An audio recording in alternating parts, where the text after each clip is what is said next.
And thank you so much for taking time out of your busy schedule to join with us today. If you don't know it, you're at the Technology Association of Georgia's Entertainment Society event meeting, and this is Womble Carlisle. One of the things that I'd like to say to begin with, first I guess I should introduce myself. My name is Frank Baez. I am blessed with the opportunity to be on the board of the Entertainment SIG for TAG, but also I'm a co-founder on the board of something called Digitainment Association. And I'm also the president of a company called Global Speed Productions. And with that, we had the opportunity to work with TAG on a lot of different levels and a lot of great opportunities. We produced the Georgia Technology Summit and the Excalibur Awards and have for many, many years. We also produce and underwrite a lot of the video. Or if you ever listen to TAG Radio, we do 2 podcasts a week in which we, along with Tino Mantella as the host, interview a number of key leaders and people that are involved in the technology industry. Tonight, one of the things that I think the Entertainment Society is all about is the interface between technology and entertainment. And certainly everybody in this room knows, probably better than most of the technology industry, that what has happened to our industry's verticals, gaming and film and broadcast and music, in terms of digital impacts of almost disruptive capacities as far as technology and the ability for collaboration and communication and distribution on so many different levels. And we've only yet begun to see the consequences or the opportunities that are represented by those situations. But equally as important is that I think we're pioneers, not only pioneers in our own industries, but pioneers in the enterprise industry space as well. Because over the next decade, a lot of the things that we've encountered, the disruption in terms of not only how we produce content, how we market content, how we generate our revenues, and how we employ our people and maintain and manage our operations, are going to spread, we believe, widespread through all enterprise. In fact, a lot of times we'll say it's the same thing, only different, implying that a lot of the things that are happening in our industry are pioneering or forerunning events, forecasting of what's going to happen across the enterprise and throughout the greater e-commerce community of the future. So with that, one of the things we feel really strongly about is that the Entertainment SIG is the best place to represent the combination of both technology and creativity and the various industries of the verticals that I mentioned earlier. So one of the things, we thank you very, very much for taking the time to join us tonight. I hope you'll continue to support the Entertainment Society, not only in this event and other activities, because this is not an end presentation, but the beginning of a process of continuing to open up the dialogue between the verticals, see what our differences are, join up where our opportunities lie, and be able to collaborate and work together to ideally create an environment that makes Atlanta the digital media capital of the world. I'll stop for applause at any time. If that's for tonight, one of the great opportunities that we have, there's some real key people that make a difference. And although you can visit our TAG online website and go to our board to see some of the players, and certainly some of them are represented here tonight that make this society happen, there's also key people who step up and take on roles that we all like to be able to do, but sometimes we can't. I think some of that's represented by our speakers tonight, but none is more represented by our host. And our host represents not only a law firm, but a personality and an attitude and a passion and a belief that probably is only best expressed by a little video that was produced that I think probably communicates anything better than I can say. So gentlemen, if you would, if you play our host video. Hi, I'm Bernard Coleman, head of the sports and entertainment practice for Womble Carlisle in Atlanta. Guided by integrity, devotion to clients, and respect for the individual, Womble Carlisle's 550-plus lawyers serve as trusted advisors to entrepreneurs and growing companies in the entertainment and technology sectors and beyond. We are delighted to partner with the TAG Entertainment Society. We share a common commitment to the growth and success of the Georgia digital entertainment community. Sponsorship can be purchased, but integrity and character and experience and the kind of professionalism that I've seen expressed in supporting the efforts of putting this meeting together are really rare. So it's with great pleasure, a lot of pride, not only to call him a friend, but also to introduce your moderator for tonight, Bernard Coleman. Thanks, Frank. On behalf of Womble Carlisle, thank you all for coming. Tonight's topic is digital entertainment, state of the entertainment industry, trends, challenges, and opportunities. We hope to have a lively discussion this evening, so let's jump right in. Each panelist, please give us a 90-second introduction of who you are and your area of specialty. I am with a company called GrillBox, which is headquartered in London. However, we are expanding further into the United States, and Atlanta is our beachhead for that. I live in Atlanta, and we are expanding, like I said. What we do is mobile TV, essentially, live and video on demand. We work with content providers, we work with service providers to expand or to deliver through over-the-top technologies to the end user, and also through TV Everywhere initiatives with service providers like Comcast and AT&T. So we're all about taking the content and delivering it to a wider audience using mobile devices. And I'm the Vice President in charge of business development, General Manager for the Americas for GrillBox. Good evening. Under the weather here, excuse me.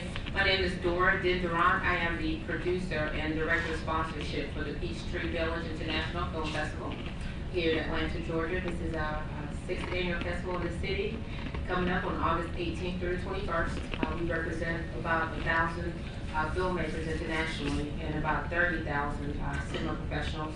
And pretty much we're here to bridge the gap between independent filmmakers, producers, aspiring directors, bridge the gap between just independence and Hollywood. And we try to create an open forum and educate by providing educational workshops, panels that are going to be basically something that the attendees can pretty much take home a message, something educational, they can take a message home with them. So that's what we're here for in the city, not just to produce, festivals showing good screenings that we, diligently pick out throughout the year as submissions come in, but more importantly to provide that educational support and connections to execs. Good evening, or early good evening, everyone. My name is Asante Bradford, and I work for the Georgia Department of Economic Development. I work for what's called our Global Commerce Division, and we have an interactive entertainment and digital gaming specialty, and that's kind of what I do. I think Frank actually said my tagline, which is making Atlanta the digital media hub. That's my job. So that includes not only marketing, but a lot of networking with a lot of you guys who I already know, and hopefully get to know the rest of you guys, because we can't do it by ourselves on the state level. We need each and every one of you guys to help build our brand and to push our message and to recruit some of your friends out from everywhere else and bring them to Atlanta. So my pleasure being here, and thanks for inviting me.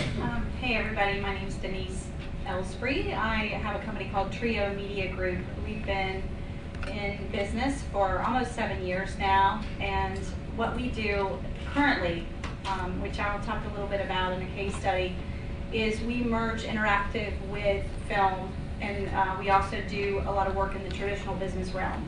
So it's an interesting combination. It's a great place to be in Georgia to be able to do what we do. We have a lot of national clients, and it's really a fascinating industry, great place to be. And I've talked to a lot of you guys tonight, so I hope I'm going to be able to speak to what you're interested in, and I enjoy learning from you tonight too. So thanks for having me here. Good evening, I'm Kurt Thomas. I'm from a small company called Cisco Systems, and I work in interactive video, otherwise known as telepresence, or for older people, video conferencing.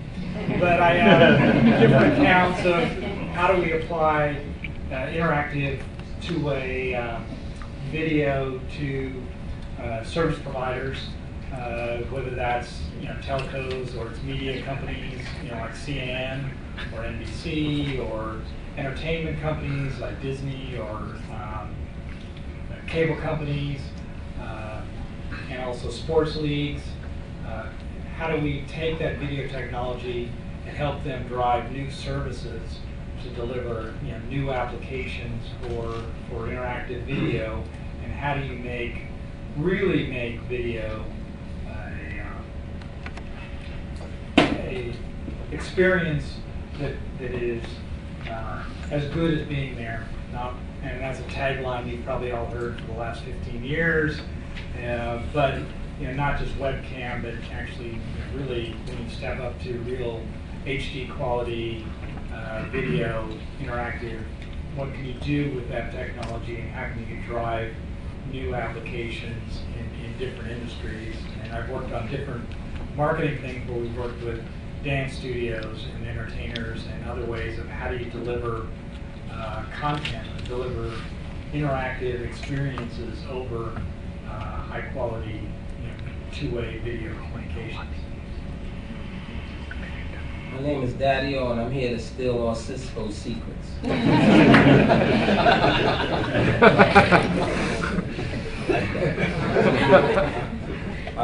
Started my career as a music producer, I still do that. Artist, I still do that. I'm a social media professional now. I serve on the Digitainment board for Celebrity Advisory, and I also am a keynote speaker and a whole bunch of other things, but I talk a lot, so you'll get to hear me talk. Thank you. And Daddy-O's probably being a little modest here. He is a founding member of the original hip-hop group Stetsasonic and has produced hits for many major label acts such as the Red Hot Chili Peppers, Living Colour, Mary J. Blige, Notorious B.I.G., Will Smith, and the B-52s, among others. So we're very delighted to have Daddy-O with us. So we're going to kick things off with Denise. You are in the interactive and film business. Can you please share with us some current examples of the merger of entertainment and digital technology? I'm going to get up and use the computer. I just really wanted to give you guys some live examples instead of a PowerPoint. I want to show you, what's really being developed and what's happening, what's in motion, what pitfalls we've encountered, and what exhilarating things we've also been able to enjoy. So what I explained earlier is that my company merges interactive backbone development with entertainment and social media, which is really what I understand everybody in the room is involved with in some way or another. And being able to take that and move forward into the future, into the unknown really, is very exciting. I put Turner up as an example first. I do work with Turner, but not in this capacity. I do some work for them, but I think they've been a trendsetter and a real innovator in the video platform development space, and I just wanted to share that they're a great example to study if you don't already, because they are from here. They do, tap into the Georgia resources, the tax credits here, the interactive side, the social media side. They do a beautiful job, and I just think that you can learn a lot by the way they integrate. They use advertising for ROI, which is a big challenge for what we're doing. How do we pay for putting entertainment on the web? No, there is no prescribed way to do that. So, there's so many things that we can learn and do from each other. So I just encourage you to go to Turner, take a look at, I picked The Office because I love The Office. I mean, they do a good job. They've got a poll here. They've got clips, they've got full episodes, they've got games. I think the key here is interactivity. And then at any point during the process of experiencing their website, it does encourage you to be interactive and share this. So I think it's brilliant, and if you don't already spend time on it, you should. There's so much to learn. I also brought an example of a development piece that I'm involved with. And it was a beta. It was for the Piedmont Healthcare here in Atlanta. And what we wanted to do was create a new site, really separate from the healthcare system, and create it from the beginning as an organic entertainment meets video platform meets social media idea. So really from scratch. And we built it with a mobile platform from the beginning, with a robust video platform from the beginning, with an HTML5 YouTube interaction from the beginning. So we did what we've learned from everything out there in the universe that we think is right and put it in one place and added absolutely no marketing dollars to it to see what would happen. And what we did, Michael Lucker back there was the creative and the producer on the cinematic side, and we put cinema with web with healthcare. Yeah. which really, you know, is different. And we just crossed our fingers, stepped back, and said, is this going to work on the web? Well, not only is it working, but people love it. They're 2-minute breaking news segments on healthcare presented in an entertainment, highly engaging format in a cinematic way. And then we push everything through social media. And what's really fascinating, and I'll share with you guys that I haven't shared before, is when we built the premise of the platform, we built it knowing what the trends were in mobile, looking at the fact that 30 to 40% of healthcare research is done via mobile smartphones. And so we built this with that in mind. And starting last week, we hit over 40% of our viewers coming from mobile. So I just think that's fascinating. It's true and it's happening, and we provide opportunity for engagement everywhere within this site. And now we've moved out of beta and we've been accepted as a real opportunity. But just to show you, we have new videos that are news at least twice a week, 3 times a week typically. We have breaking news. We have trending topics. We have every way you can share. One of the things that we do is that we allow you to use any of your social media logins on our site, so you don't have to create a new login. It's seamless and it's intuitive. So when you look at one video, you're going to be fed another one with similar results. So you're given an intuitive opportunity to go through the entertainment, which I think is a really key component of building a platform that's successful. We built Facebook apps that were specific to what we were trying to do from an entertainment standpoint, so that our videos, and this is something that failed, we created original content for Facebook. So we thought, okay, we'll put this tab up there, yeah, and people will come to our Facebook page just to watch these videos, right? No, nobody did that. So we learned that, we moved that Fast Friday, we moved that back to the main site, and we're trying to figure out how does Facebook play into our video platform. We have all kinds of people coming to us for syndication. That's another thing I'm trying to learn about. You know, how do you syndicate web content? How do you go from web to TV? It's always been the other way around, TV to the web. Well, now people are approaching us saying, how do you take your web to TV? Well, how cool is that? So it's all emerging, it's all together, it's all exciting, and you're welcome to bring questions and answers. I think I have this amazing, esteemed panel here with really all the answers. Everybody here plays a pivotal role in creation of a video platform development, Cisco being a great back-end provider. So thank you for allowing me to share that, and please pick my brain. One of the things that we deal with a lot is ROI, which is really the next big area to conquer. Thank you. Any questions? Please, sir. This is a fabulous example in the B2C space. Can you speak to anything in the business to business? Yeah, actually, a big part of our objective here in this creating this was to attract the highest quality physicians that are out there. I mean, that's a big part of healthcare for the future. Not only do we have to empower the consumer and the patient to make the right healthcare decisions on their own in Obamacare, but we have to.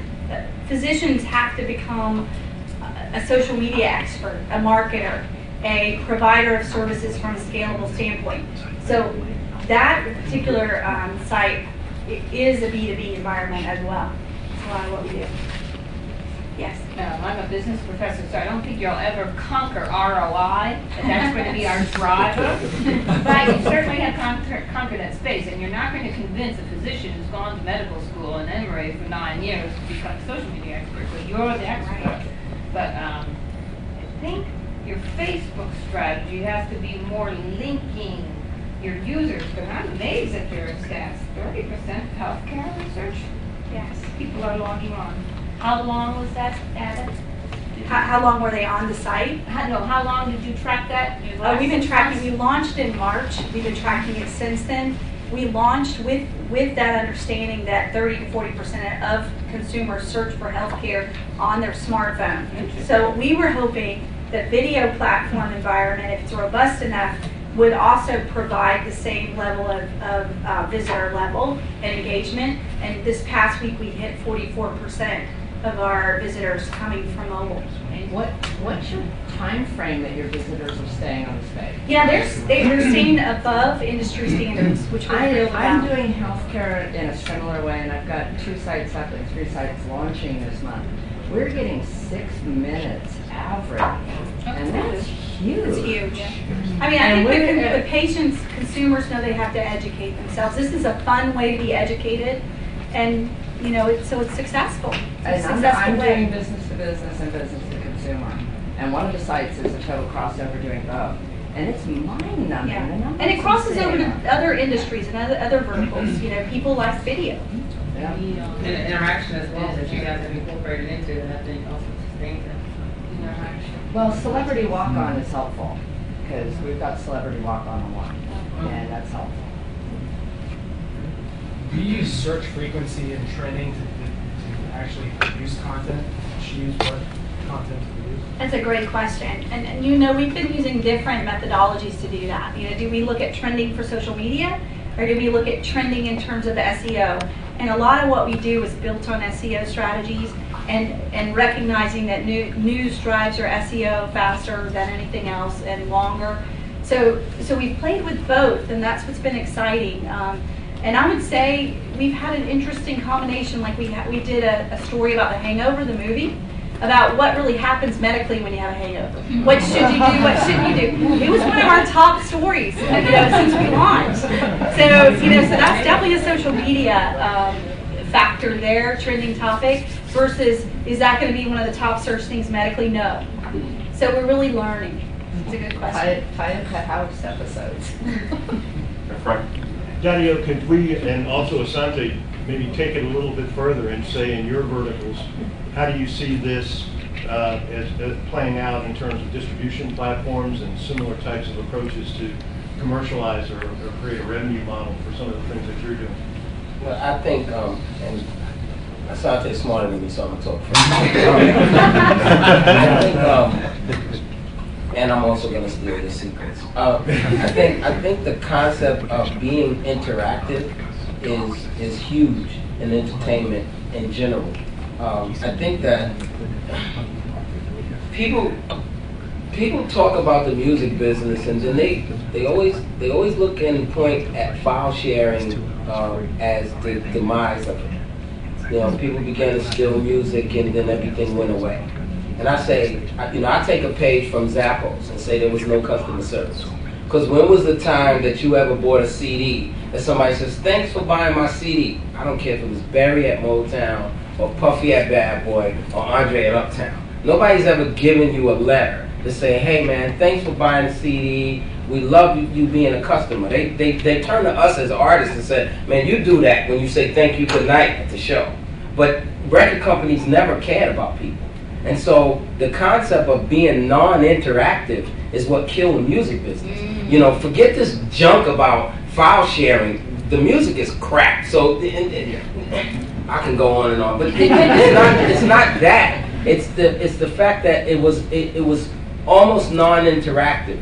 The beginning of Motown reviews and all of that was interactive.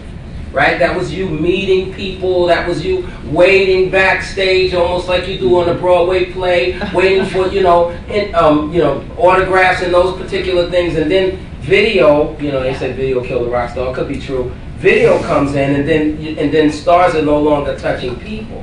So I think that conceptually it's dead on for what I do and would do, because it creates that interactive thing. And then there's that other word that she used, which is fun. A lot of the fun in my business got taken out. When it became about pure numbers, and the record companies really jousted everybody with CDs, right? So you got to think about this. It cost them money to produce black lacquer or 8-tracks or cassettes. It cost them nothing to produce CDs, but your first price tag for a CD was $18.99. They were robbing you blind. And still paying us the same royalty. Exactly. So I think it definitely is a parallel there in terms of being able to do an interactive piece. And then there was one other thing that Denise said that I thought was incredible. That I don't know if you guys missed it, but she said 2 minutes. Right? She said 2 minutes. That's incredible. You have to think that as we move toward mobile, that the time is a little different. And so if you begin to be able to be at that punchy, that robust, in that small amount of time, at the end of the day, your cash register rings. Asante, gaming? Yeah, well, one of the first things I want to say is I don't want to follow Daddy-O anymore. And one of the key words that I got Don't be smarter than that. What was that? You said don't be smarter than that. I can't do that. My best. But one of the key words that I got from Denise was when you said learning. And I think when you talk about verticals, especially gaming being the big one that I work in, people take that lightly because I think they don't understand that when these kids are playing a lot of these games, not just kids, but adults and actually females, which are really interesting in the game space now, you learn. And actually, if you look at some people, even on, say, professional sports or the auto drivers and racers, they use game simulation and learning. So when you mentioned the learning part of that, and again, I can see how tying that into the health industry, again, everybody wants to learn a little bit more about kind of how good health, in different ways on maintaining my health. And different things. But what I saw from your presentation, I could definitely see how the learning aspect and the gaming aspect are a lot of similarities. I could even add a quick input on that as well.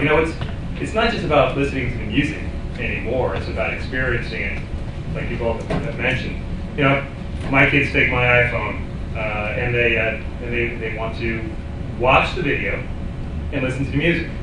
Right. So it's not just about downloading a song anymore. It's about having that whole experience of the video with the music together, again, in a whole mobile experience. Because how many people are going to be sitting in front of their PCs listening to the music for a couple hours? Maybe some of us.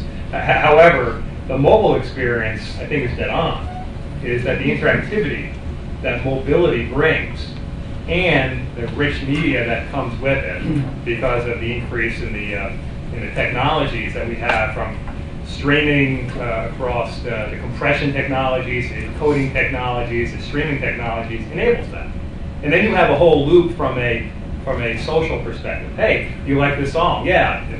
You can interactively send to your friends, hey, thumbs up for this song. Daddy-O songs, all thumbs up. That type of thing. So I agree. And Kevin, who is in the driver's seat? The incumbents or the internet TV guys, and why should we care? Whoa, I thought we were going to leave that one for the end.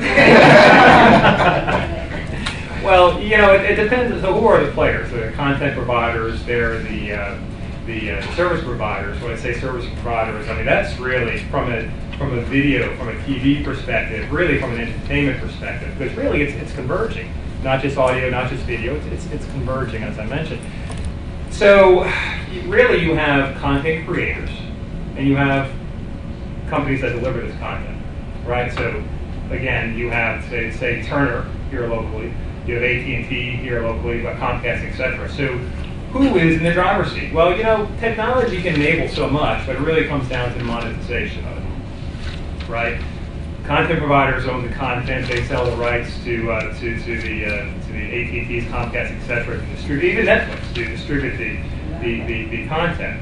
So there is a whole established system for that. Advertising, subscription. Well, with Netflix coming into play, with mobile over the top coming into play, this whole thing is beginning to get disrupted. So it's a very hard question to answer, but I would say content is king. And the content providers are typically in the driver's seat, in my opinion. They can go, Turner is an example, they have a cool MLB app, right? Some of you have seen it, some of you haven't. Where they go directly to the end user for live baseball feeds. We do something similar in the UK for Sky Sports. We stream live soccer events, live TV. Well, MLB, Turner partnered with MLB. Well, that app is a great example of, hey, I can stream directly to the end user, like a Netflix model even, and still make good money on it. What they have to be careful of is not disrupting the license fees that they're getting from Comcast and AT&T. It's a balance. And if I have to answer your question, I would say content providers probably are in the driver's seat right now. But Netflix and all these others, it's a whole interesting environment.